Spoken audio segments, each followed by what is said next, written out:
அதே போல் வந்து வாரம் இந்த கொடுக்குற பாடல் எல்லாமே ஏதோ ஒரு உலகத்தில் இருக்கிற எந்த மூலையில் இருக்கிற பக்தருக்காவது ஒரு வாழ்க்கையை மாற்றுறது கண்கூட நான் உணர்றேன். கிட்டத்தட்ட 16,000 அடி உயரத்தில் ஒரு முருகர் கோவில் இருக்குது. அந்த முருகரோட பேர் வந்து பிரபு சேனாதிபதி, பிரபு கார்த்திக் சுவாமி, பிரபு கார்த்திகேயா. அது மட்டும் இல்லாமல் அவங்க ஒரு பேர் வச்சுருக்காங்க, கேலங் பஜீர்னு சொல்லி. நம்ம தமிழ்நாட்டிலேருந்து அருணகிரிநாதர் சிலையும் பாம்பன் சுவாமிகள் சிலையும் கொண்டு போய் அங்கே வச்சுருக்கேன். மாயையிலிருந்து விலகவும் மாயையில் அகப்படாமல் இருக்கும். இந்த மாயைன்றது வந்து என்ன அப்படின்னு பார்த்தீங்கன்னா, நம்ம பிறந்ததுலேருந்து இறக்குற வரைக்கும் மாயை வந்து நம்ம ஒரு சர்வசாதாரணமாக எடுத்துக்கிறோம். ஆனால் மனிதன் துன்பப்படுறதுக்கு காரணமே மாயை தான். நான் வந்து என்னோடய கர்மாராய்ச்சியில் உணர்ந்தது என்னென்னா, அத்தனைக்கும் ஆசைப்படுன்றது இயற்கை தான் சொல்லுது, முயற்சி திருவினையாக்கம்ன்றது இயற்கை தான் சொல்லுது. ஆனால் நான் கொடுக்குறத போதுன்ற மனசோட ஏற்றுக்குங்க, ரொம்ப ஆசைப்படாதீங்க. ஸோ இந்த மாயைமான்ற விஷயத்தில் வந்து ஒரு சில விஷயங்கள் வந்து சின்ன வயசில் அறியாமல் தெரியாமல் பண்ண தப்பெல்லாம் இயற்கை மன்னிச்சிடும். ஒரு சொல்லுக்கு 10 அர்த்தம் இருக்குது. அந்த 10 அர்த்தத்தில் எது பொருத்தமான அர்த்தமோ அப்படின்னு தேடி சொல்கிறது வந்து ஒரு பெரிய விஷயம். இல்லை ஒரு 40 வயசு இருக்குன்னா நம்ம இதுக்கப்புறம் வாழ்க்கையில் அனுபவிக்க வேண்டிய எல்லா துன்பமும் எங்கே ஸ்டார்ட் ஆகும்னா நம்ம ஆசை பேராசையிலேருந்து தான். அதுவும் மட்டும் இல்லை, அந்த மாயையிலேருந்து, அது எந்த மாயாக இருந்தாலும் சரி, அந்த மாதிரி எதுலையும் நம்ம சிக்காமல் இருக்கணும். அந்த மாயையில் மாட்டினால் கூட அதுலேருந்து நம்ம வெளியே வரத்துக்கு ஒரு பெரிய கருவியாக இந்த பாடல் இருக்கும். ஸோ இந்த பாடல் பாடி பலன் பெறுங்க. Presenting sponsor Tamil matrimony. தமிழர்களின் நம்பர் 1 சாய்ஸ் தமிழ் மேட்ரிமோனி. கிட்டத்தட்ட 26 பாடல்கள் வெற்றிகரமாக முடிச்சுட்டு 27வது பாடலாக இந்த பாடல் கொடுக்குறதுல வந்து ஒரு நாள் தாமதம் ஆயிடுச்சு. வெள்ளிக்கிழமை புக்கில் நீங்கள் படிச்சிருப்பீங்க. வெள்ளிக்கிழமை மாலை தான் எப்போயுமே வரும் என்னோடய காணொலி திருப்புகழ் சார்ந்த நேர்காணல். ஆனால் என்னோடய இமயமலை பயணம் வந்து திட்டமிட்டபடி நடக்காமல் ஒரு நாள் தாமதமானதுனால இந்த நேர்காணலும் தாமதமாயிடுச்சு.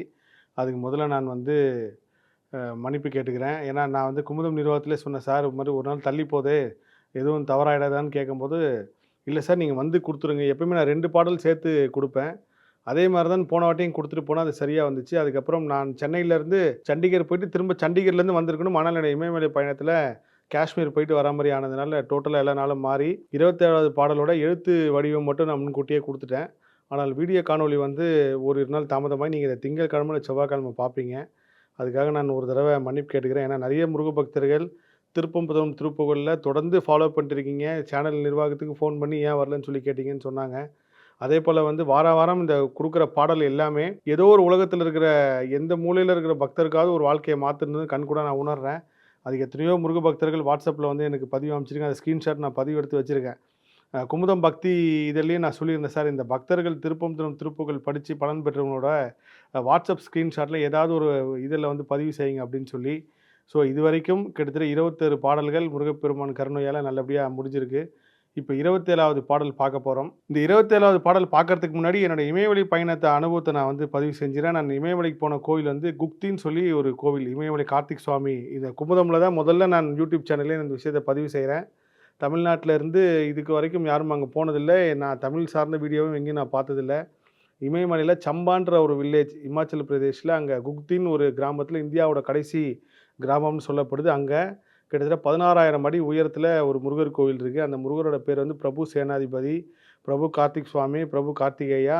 அது மட்டும் இல்லாமல் அவங்க ஒரு பேர் வச்சுருக்காங்க, கேலங் பஜீர்னு சொல்லி. அப்பேற்பட்ட ஒரு அற்புதமான கோயிலுக்கு பயணம் செஞ்சு நம்ம தமிழ்நாட்டிலேருந்து அருணகிரிநாதர் சிலையும் பாம்பன் சுவாமிகள் சிலையும் கொண்டு போய் அங்கே வச்சுருக்கேன். இவரோட முருகர் ஆராய்ச்சியில் ஒரு பெரிய மைல்கல் இந்த கோயிலுக்கு போனது. அது சம்மந்தமான எல்லா விஷயமும் நான் தொடர்ந்து ஒவ்வொரு நேர்காணலும் நான் பதிவு செஞ்சிட்ருக்கேன்.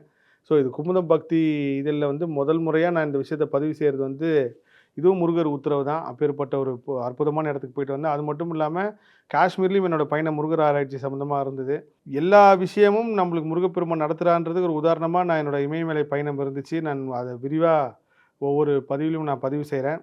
திருப்புகழ்ன்றது வந்து ஒரு சாதாரண ஒரு புக்கோ இல்லை வந்து சாதாரண ஒரு எழுத்து வடிவில் இருக்கிற பாடலோ கிடையாது. அது எத்தனையோ பேரோட நாடி நரம்பு சதை எல்லாத்துலேயுமே அது ஒரு அந்த சொல்லோட சக்தி வந்து மிகுந்து ஒவ்வொருத்தருக்கும் ஒரு வாழ்க்கையை மாற்றுது. இன்றைக்கி காலையில் கூட நான் ஒரு பூஜையில் கலந்துக்கிறப்போ திருப்பம்புதம் திருப்புகழில் சில விஷயங்கள் வந்து நான் முன்கூட்டியே பதிவு செஞ்சுருந்தேன். அதை வந்து ஒரு அம்மா குறிப்பிட்டு எடுத்துகிட்டு வந்து ஒரு தொகுத்து எனக்கு காட்டினாங்க. அது பெரிய ஆச்சரியமாக இருந்துச்சு. அவங்க அது சம்மந்தமாக ஒரு பெரிய ஆராய்ச்சி பண்ணியிருக்காங்க திருப்புகழ் சார்ந்து. இந்தந்த வார்த்தைக்கு இந்த சக்தி இருக்குங்க சார், நம்ம எப்படி மாத்திரை போட்டால் தலைவலி சரியாகுதோ அந்த மாதிரி இந்தந்த வார்த்தைகள் சொல்ல சொல்ல நம்ம உடம்புல இருக்கிற அனுமோதல் கொண்டு எல்லாமே வந்து உங்களுக்கு எதிர்மறை சிந்தனை நீங்கள் நேர்மறையான விஷயத்துக்கு மாறுதுன்னு சொன்னாங்க. அப்பேற்பட்ட வரிசையில் இப்போ நம்ம 27வது பாடலாக பார்க்கக்கூடிய பாடல் மாயையிலிருந்து விலகவும் மாயையில் அகப்படாமல் இருக்கும். இந்த மாயைன்றது வந்து என்ன அப்படின்னு பார்த்தீங்கன்னா, நம்ம பிறந்ததுலேருந்து இறக்குற வரைக்கும் ஏதாவது ஒரு மாயையில் நம்ம சுற்றிக்கிட்டே இருப்போம். காஞ்சி மகா பெரியவர் வந்து ஒரு தடவ சாப்பாடு சாப்பிடப்போ கீரை நல்லா இருக்குன்னு சொல்லி, ரொம்ப நல்லா இருக்கு கீரை, இன்னும் கொஞ்சம் குடுங்கன்னு சொல்லி கேட்டு சாப்பிட்டதுக்கப்புறம், அவரு ஒரு ஞான திருஷ்டியில, நம்ம என்னடா நல்லா இருக்குன்னு சொல்லி நம்ம வந்துட்டோமே, நம்ம ஒரு சன்னியாச இதுல இருக்கோம், இது சரியில்லையே அப்படின்னு சொல்லிட்டு, அதுக்கப்புறம் ஒரு 1 வாரம் 10 நாள் கிட்ட அவர் நாக்குக்கு வந்து எந்த உணவும் குடுக்காம இருந்தாராம். அதுவும் ஒரு மாயை தான். மாயை வந்து நம்ம ஒரு சர்வ சாதாரணமா எடுத்துக்கிறோம். ஆனா மனிதன் துன்பப்படுறதுக்கு காரணமே மாயை தான். நான் வந்து என்னோட கர்ம ஆராய்ச்சியில உணர்ந்தது என்னன்னா, அத்தனைக்கும் ஆசைப்படுன்றது இயற்கை தான் சொல்லுது. முயற்சி திருவினையாக்கும்ன்றது இயற்கை தான் சொல்லுது. ஆனால் நான் குடுக்குறது போதுன்ற மனசோட ஏத்துக்குங்க. ரொம்ப ஆசைப்படாதீங்க. அதுவும் இயற்கை தான் சொல்லுது. இந்த 2த்தையுமே பிரிச்சு பார்க்குற பக்குவம் வந்துருச்சுனாலே நம்ம பெரும்பாலான எந்த துன்பமான விஷயத்திலயும் மாட்ட மாட்டோம்.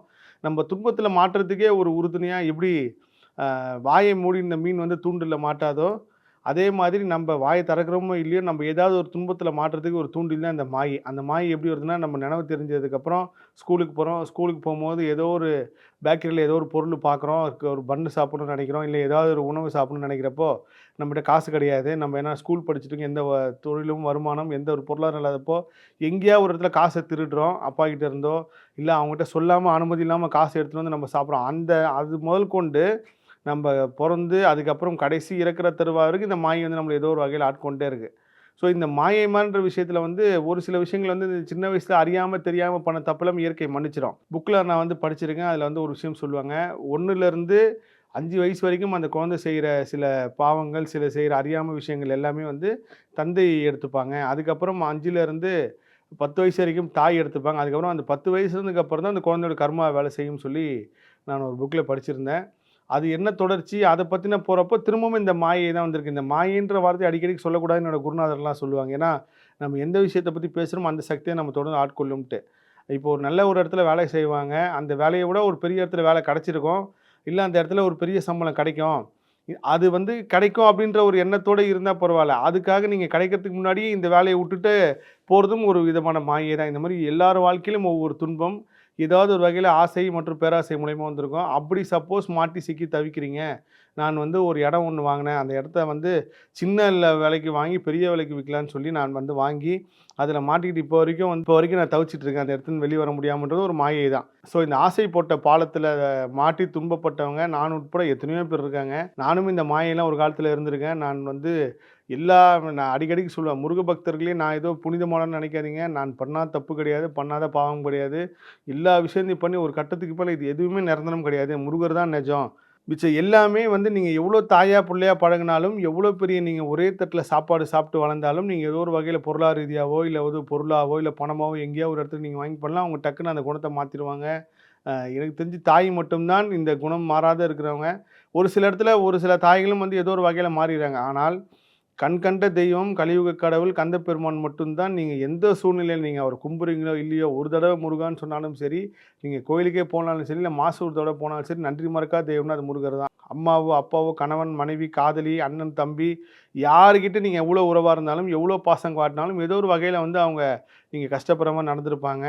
இல்லன்னா உங்கள மனசு நோகடிக்கிற மாரி பேசியிருப்பாங்க. இது எல்லாம் எங்க வருதுன்னு பார்த்தீங்கன்னா, இந்த மாயை தான். அதனால நான் எல்லார்ட்டயுமே சொல்லுவேன். அளவோட இருந்துருங்க எல்லார்கிட்டயுமே. நீங்க அளவோட பழகிட்டீங்கனாலே எப்பயுமே துன்பம் வராதுன்னு சொல்லிட்டு, ஸோ இந்த ஆசை, பேராசை அப்படின்ற ஒரு மாயையில மாட்டி சிக்கி தவிக்கிறவங்க, ரொம்ப ரொம்ப ஆசைப்பட்டு விரும்பி ஒரு பையன கல்யாணம் பண்ணியிருப்பாங்க.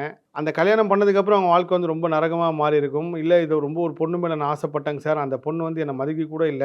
அந்த பொண்ணு வேற ஒருத்தர கல்யாணம் பண்ணிட்டு போயிடுச்சுன்னு சொல்லி தவிக்கிறவங்க எல்லாருமே கிட்டத்தட்ட அந்த மாயை அந்த கட்டுக்குள்ள வந்து துன்பப்படுறவங்க தான். அந்த மாரி இந்த பேராசை மூலியமாவும், மாயை மூலியமாவும் துன்பப்படுறவங்களுக்கு அருணைநாதர் பெருமான் கலியுகத்தில இப்படிலாம் நடக்க போன்ருக்காங்க. முன்கூட்டியே ஒரு அற்புதமான பாடல் வந்து குடுத்துருக்காரு. அந்த பாட தான் நம்ம பார்க்க போறோம்.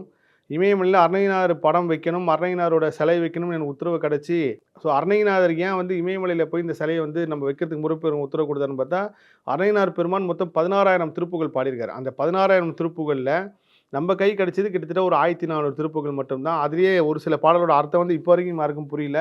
அதில 1300 மட்டும் தான் நெறைய முருகர் அடியார்கள், இன்னும் எக்கச்சக்க பேர் வந்து நம்ம முன்னோர்கள் முதற்கொண்டு எல்லாமே தொகுத்து வழங்கி விளக்கத்தோட போட்டிருக்காங்க. ஆனால் என்னோட முருகர் ஆராய்ச்சியில நான் கண்ட உண்மை அருணைநாதர் பெருமான் உலகம் ஃபுல்லா பயணிச்சிருக்காரு. கண்டிப்பா அவர் குப்தி கார்த்திக் சுவாமி கோயிலுக்கும் போயிருப்பாரு. அதேமாரி இமயமலை கார்த்திக் சாமி கோயிலுக்கும் போயிருப்பாரு. நேபாள் வரைக்கும் அருணைநாதர் பயணிச்சதா சொல்றாங்க. அருணைநாதர் பெருமான் வந்து திருச்செந்தூர்ல கைலாயத்த பத்தி ஒரு பாட்டு எழுதியிருக்காரு. கைலாயத்தில முருகப்பெருமான் இருக்கிறது தான் பாடியிருக்காரு. அதேமாரி நான் இந்த கோயிலுக்கு போறப்போ, நிறைய விஷயங்கள் தேடுறப்போ, "இமயகிரி மேல் வாழும் குமரி மகனே" அப்படின்னு சொல்லி முருகப்பெருமான வந்து குறிப்பிட்டு பாடியிருக்காரு. ஸோ அந்த இடத்துல அரையனார் பெருமான் சிலை வைக்கணும் முருகப்பெருமான் நினச்சிருக்காரு. அந்த அரையனார் பெருமான் கொடுத்த அற்புதமான ஒரு விஷயம் தான் அந்த திருப்புகழ். அந்த திருப்புகழில் 1330 பாடல்களில் நான் ஒரு 51 பாடல்கள் தேர்வு செய்து இதுவரைக்கும் 26 பாடல் கொடுத்து இப்போ 27வது பாடலாக ஒவ்வொரு விஷயத்திலையும் நான் தேர்ந்தெடுத்து அதை சொல்கிறப்போ ஏதாவது ஒரு தடங்கள் வரும். காரணம் எங்கேயாவது ஒருத்தங்க நம்ம வாழ்க்கையை ஒருத்தர் மாத்திரனால இயற்கை வந்து அவ்வளோ சீக்கிரம் விடாது. அவங்க அந்த துன்பத்தை அனுபவிக்கணும், அனுபவிச்சா தான் அங்கே கர்மா தீரும் சொல்லி இயற்கை ஆசைப்பட்டிருக்கும். ஆனால் நம்ம அதுலேருந்து தப்பிச்சு வேறு விதமான போனால் அதே துன்பம் அதே விதி வந்து உங்களுக்கு வேறு விதமான உருவத்தை வந்திருக்குமே தவிர அந்த சமமான வேதனை நம்ம அனுபவிச்சு தான் தீருவோம். சில பேர் சொல்லுவாங்க இந்த கோயிலுக்கு போனால் உங்களுக்கு பிரச்சனை வரும், அந்த கோயிலுக்கு போனால் பிரச்சனை வரும்னா, அப்படி எந்த கோயிலுக்கு போனால் பிரச்சனை வருதுன்னு உங்களுக்கு சொல்கிறாங்களோ நீங்கள் மீறி போங்க.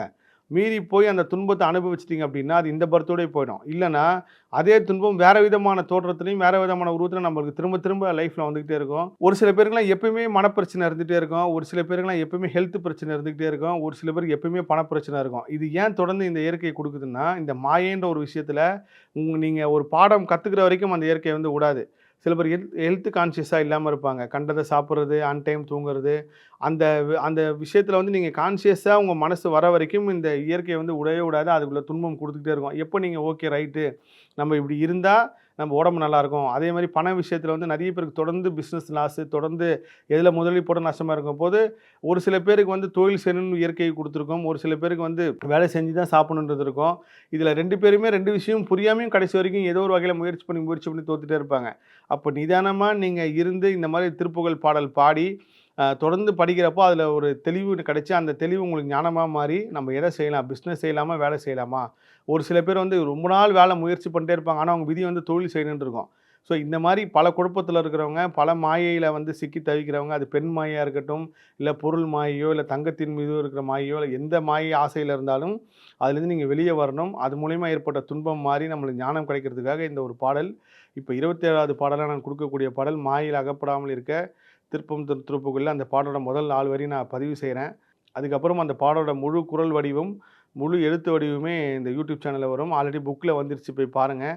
அற்புதமான ஒரு பாடல். இந்த பாடலை குறிப்பிட்ட ஸ்தலம் வந்து பொது ஸ்தலம் அரையனார் பெருமான் சொல்லியிருக்காரு. பொது ஸ்தலம்னா நீங்கள் எந்த முருகரை நினைச்சோனாலும் பாடலாம். ஆனால் நான் வந்து முருகர் ஆராய்ச்சியில் உணர்ந்தது வந்து திருச்செந்தூரில் முருகப்பெருமான் சூரபத்மனோட பெரிய மாயை வந்து அழிச்சிருக்காரு. அந்த அவங்க தங்கியாக இருக்கட்டும், இல்லை அவங்களோட அண்ணன் தம்பி எல்லாருமே மிகப்பெரிய ஆணவம் கண்மம் மாயையோடு இருந்திருக்காங்க. ஸோ திருச்செந்தூர் முருகன் நினச்சி நீங்கள் படிக்கிறப்போ இன்னும் அந்த பாடலுக்கு ஒரு அபரிதமான சக்தி ஏற்பட்டு உங்கள் வாழ்க்கையில் ஒரு பெரிய ஞானத்தையும் தெளிவையும் கொடுக்கும். திருப்பம் தரும் திருப்புகளில் 27வது பாடலாக மாயையில் அகப்படாமல் இருக்க அந்த பாடல். அந்த நான் வரி படிக்கிறதுக்கு முன்னாடி ஒரு விஷயத்தை வந்து பதிவு செய்யணும். சென்ற தடவை வந்த பாடல் வந்து தீய நட்புலேருந்து விலக. எனக்கு ஒரு சில பேர் வந்து கமெண்ட் பண்ணி பர்சனலாகவும் கேட்டிருந்தாங்க, நட்பில் வந்து நல்ல நட்பு கெட்ட நட்பு அப்படி இருக்கா, எல்லாமே நல்லதானே அப்படின்னு சொல்லி. எல்லா மனிதர்களும் நல்லவரே, இங்கே கெட்ட மனிதர்கள் அப்படின்னு யாருமே கிடையாது. இதுதான் பாவம், இதுதான் புண்ணியம்னு சொல்லி யாருக்கும் சொல்கிறதுக்கு எந்த இயற்கை வந்து அவங்களுக்கு ரைட்ஸும் கொடுக்கல. ஆனால் மனிதனோட குணம் வந்து எப்பயுமே மாறிக்கிட்டே இருக்கும். இன்றைக்கி நம்மளுக்கு துரோகியாக மாறுறவங்க எல்லாருமே நேற்றோ இல்லை திடீர்னு ஒரு வாரத்துக்கு முன்னாடி நம்ம வாழ்க்கையில் வந்தவங்க கிடையாது. கிட்டத்தட்ட ஒரு 10 வருஷமோ இல்லை ஒரு 5 வருஷமோ இருந்தவங்க தான் நம்மளுக்கு மொத்தம் நம்மளோட பற்றி எல்லா ரகசியமும் தெரிஞ்சதுக்கப்புறம் தான் அவங்க நம்மளுக்கு எதிராக மாறுவாங்க. எப்படி எதிராக மாறுவாங்க அப்படின்னு ஒரு உதாரணம் பார்த்தீங்கன்னா, நீங்கள் யாராவது ஒருத்தரை கூப்பிட்டு போய் ஒரு 10 நாளுக்கு ஒரு 15 நாளுக்கு நல்ல ஒரு காஸ்ட்லி ஹோட்டலில் அவங்களுக்கு 15 நாள் நல்ல சாப்பாடு வாங்கி கொடுத்துட்டு 3 வேளைக்கு அவங்க நீங்கள் நல்ல திருப்தியாக பார்த்துக்கிட்டு ஒரு 16வது நாள் வந்து உங்களால் அந்த இடத்துக்கு போக முடியல, சாப்பாடு கொடுக்க முடியலன்னா கிட்டத்தட்ட 90% மனிதர்கள் வந்து இந்த 15 நாள் நம்ம நல்லா பார்த்துக்கிட்டாரு, ஒருவேளை ஒரு சார் பிஸியாக இருப்பார், அவங்க எங்கேயும் வெளியே இருப்பாங்க, அதனால தான் வர முடியலன்னு நினைக்க மாட்டாங்க. அவங்க அதுக்கு மனிதர்கள் மாறா எப்படி நினைப்பாங்கன்னா, பார்த்தியா இவங்ககிட்ட நம்ம இப்படி போய் நின்று சாப்பிட வேண்டியது இருக்குது, அதுவே ஒரு பெரிய வன்மமாகி கிட்டத்தட்ட அந்த நன்றியை மறந்து எல்லா துன்பத்துக்கு காரணமும் ஒரு ஆசை பேராசை தாண்டி இந்த நன்றி மறக்கிற குணம் வந்து ஒரு பெரிய விஷயம். அதில் நம்ம தீய நட்பு விலகன்னா நான் வந்து நண்பர்கள்னாலே ரொம்ப கெட்ட நண்பர்கள் அப்படின்றத சொல்ல. ஆனால் எல்லார் வாழ்க்கையிலும் ஏதோ ஒரு வகையில் நண்பனாக இருந்தவங்க ஒரு பெரிய காயத்தையும் பெரிய ஒரு மனவேதனையும் கொடுத்துருப்பாங்க. ஒரு சில பேருக்கு 50 வருஷம் நட்பு கூட இருந்து கடைசியில் 51வது வருஷம் அந்த நட்பு வரப்போ ஏதோ ஒரு வகையில் மனசு வந்து போயிருப்பாங்க, இல்லை அவங்க மனவேதனை ஏற்படுத்திட்டு போயிருப்பாங்க, இல்லை நம்மளோட ரகசியம் தெரிஞ்சவங்களாம் டக்குன்னு நம்மளுக்கு எதிரியாக துரோகியாக மாறியிருப்பாங்க.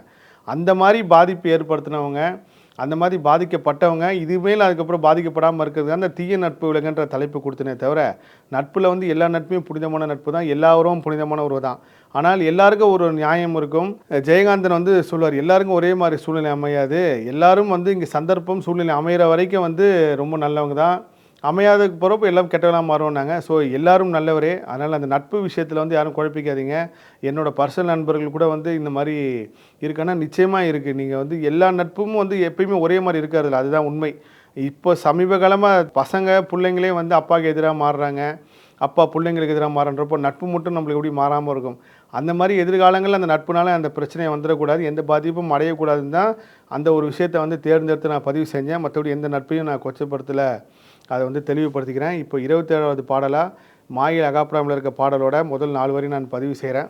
போத நிற்குண போதா நமோ நம நாத நிஷ்கல நாதா நமோ நம பூரணக்கலை சாரா நமோ நம பஞ்சபான பூவன் மைத்துன பூபா நமோ நம நீப புஷ்பக தாளா நமோ நம போக சொர்க்கபு பாலா நமோ நம சங்கமேரும் மா தமிழ்த்ரய சேயே நமோ நம வேதனத்ரய வேலே நமோ நம வாழ் ஜகத்ரய வாழ்வே நமோ நம என்று பாத வாரிஜத்தில் விழாதே மகோததி ஏழ் பிறப்பினில் மூழ்கா மனோபவ மாயயிற்சுழி ஊடே விடாது கலங்கலாமோ கீத நிறுத்தவே தாளாட வீணட நாத புத்திர பாகீரதி கிருபா சமுத்திர ஜீமுத வாகனர் தந்தி பாகா நாத புத்திர பாகீரதி கிரு பாசமுத்திர ஜீமுத வாகனர் தந்தி பாகா கேகய பிரதாபா முலாதிப மாளிகை குமரேசா விசாக்ரு பாலு வித்ரும காராஷடானன புண்டரீகா வேத வித்தக வேதா வினோதகி ராத லக்ஷ்மி கிரீடா மகாசல வீர விக்ரம பாராவதானவ கண்டசூரா வீர நிட்டுர வீராதி காரண தீர நிர்பய தீராபிராமவி நாயக பிரிய வேலாயுதாசுரர் தம்பிரானே. இந்த பாடலை வந்து குரல் வடிவாக கொடுக்குற ஜெயப்பிரியன் சாருக்கு வந்து ரொம்ப நன்றி. முருக பக்தர்கள் அவருக்கு ஒரு பெரிய நன்றி சொல்லுங்கள். ஏன்னா அவர் தான் தொகுத்து அந்த வரிகளை வந்து திருப்புகளில் வந்து என்னாலேயே நிறைய விஷயங்கள் என்னாலேயே நான் ரொம்ப தற்பெருமையாக சொல்ல நினச்சிக்காதீங்க. நான் தமிழில் வந்து பேசுகிறதா இருக்கட்டும், உச்சரிக்கிறதா இருக்கட்டும், படிக்கிறதா இருக்கட்டும் ஓரளவுக்கு தெரிஞ்சிருந்தா கூட திருப்புகள் சார்ந்த விஷயத்துலேருந்து ஒரு சில வார்த்தைகள் தெரியாமல், ஒரு சில வார்த்தைகளோட கோர்வு தெரியாமல் வந்து பயங்கரமாக திணறி இருக்கேன். நிறைய தமிழ் அறிஞர்கள்ட்ட ஃபோன் பண்ணி கேட்பேன், இதுக்கு என்ன அர்த்தம் அதுக்கு என்ன அர்த்தம்ன்ட்டு. நம்ம நாளின் செய்யும் இனிதான்னு ஒரு மந்திரம் சொல்லுவேன். அதில் வந்து கொடுங்கூற்றுன்ற அந்த கூற்றுன்ற வார்த்தையே யமன் அப்படின்ற ஒரு வார்த்தை அர்த்தமாக இருக்கும். அந்த மாதிரி திருப்புகளில் ஒரு சொல்லுக்கு 10 அர்த்தம் இருக்குது. அந்த 10 அர்த்தத்தில் எது பொருத்தமான அர்த்தமோ அப்படின்னு தேடி சொல்கிறது வந்து ஒரு பெரிய விஷயம். அது மட்டும் இல்லாமல் திருப்புகள் படிக்கிறதுக்கு ஒரு பெரிய புண்ணியம் பண்ணியிருக்கணும். அந்த புனிதம் ஜெயப்பிரியன் சார் வந்து முழு பாடலாக பதிவு செஞ்சிட்ருக்காரு. அவருக்கு பெரிய நன்றி. இந்த பாடலை குறிப்பிட்ட ஸ்தலம் வந்து பொது ஸ்தலம்ன்றனால நீங்கள் எந்த முருகரை நினச்சி பாடலாம். அதே போல் நான் வேண்டிக் கொள்வது என்னென்னா, திருச்செந்தூர் முருகரை நினச்சி பாடுங்க. திருச்செந்தூர் போகிறவங்க இந்த பாடல் படிங்க. இதுக்கப்புறம் நம்ம வாழ்க்கையில் இப்போ ஒரு 10 வயசு இருக்கும், இல்லை ஒரு 15 வயசு இருக்கும், இல்லை ஒரு 40 வயசு இருக்குன்னா நம்ம இதுக்கப்புறம் வாழ்க்கையில் அனுபவிக்க வேண்டிய எல்லா துன்பமும் எங்கே ஸ்டார்ட் ஆகும்னா நம்ம ஆசை பேராசையிலேருந்து தான். அதுவும் மட்டும் இல்லை, இந்த மாயையிலேருந்து. அது எந்த மாயாக இருந்தாலும் சரி, அந்த மாதிரி எதுலையும் நம்ம சிக்காமல் இருக்கணும். அந்த மாயையில் மாட்டினால் கூட அதுலேருந்து நம்ம வெளியே வரத்துக்கு அந்த ஒரு பெரிய கருவியாக இந்த பாடல் இருக்கும். ஸோ இந்த பாடல் பாடி பலன் பெறுங்க. மீண்டும் ஒரு முறையை வந்து நான் மன்னிப்பு கேட்டுக்கிறேன். இந்த திருப்பம் தரும் திருப்புகளில் ஒவ்வொரு வாரமும் சரியாக வந்துட்டு இருந்த பாடல் ஒரு 2 நாள் லேட்டாகி வருது. அது என்னோடய பணி சுமை காரணமாக தான். இந்த பாடல் படித்து பயன்பெறுங்க. எல்லா புகழும் முருகனுக்கே. அடுத்து 28வது பாடல் ஒரு அற்புதமான பாடலோடு உங்களை சந்திக்கிறேன். நன்றி. Presenting sponsor Tamil matrimony. தமிழர்களின் நம்பர் 1 சாய்ஸ் தமிழ் மேட்ரிமோனி.